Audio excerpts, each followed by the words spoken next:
La nouvelle publiée en milieu de semaine est passée presque inaperçue dans une Grande-Bretagne en pleine fièvre pré-olympique. Le pays hôte des JO 2012 s'enfonce dans sa pire récession depuis un demi-siècle.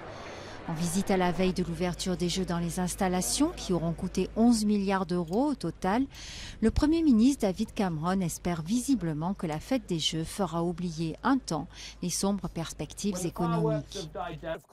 Évidemment, le Royaume-Uni traverse une période économique difficile, tout le monde le sait. Mais regardez ce que nous sommes capables de réaliser en tant que nation, même dans une période économique difficile.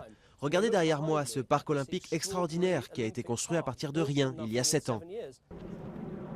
Dans le parc olympique, tout est fin prêt pour accueillir les 10 000 athlètes en compétition. La Flamme parcourt ses derniers kilomètres dans le cœur de Londres avant de faire son entrée ce vendredi soir au stade pour la cérémonie d'ouverture. Une cérémonie de 3 heures qui s'annonce bucolique et rock à la fois sous la baguette de Danny Boyle, le réalisateur du film Slumdog Millionnaire. Je n'ai cessé d'être surpris, oui, et épaté, et très fier que tout ce que nous voyons autour de nous a vu le jour grâce au sport.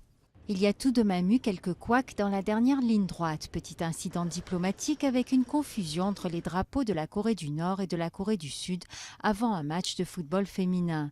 Et surtout, il a fallu rappeler des milliers de militaires pour pallier les déficiences des compagnies de sécurité privées. La principale préoccupation est d'avoir des jeux sûrs. Cela importe plus que n'importe quoi d'autre. Je pense que nous nous sommes préparés le mieux possible et que nous avons de très bons plans pour parer à toutes les éventualités.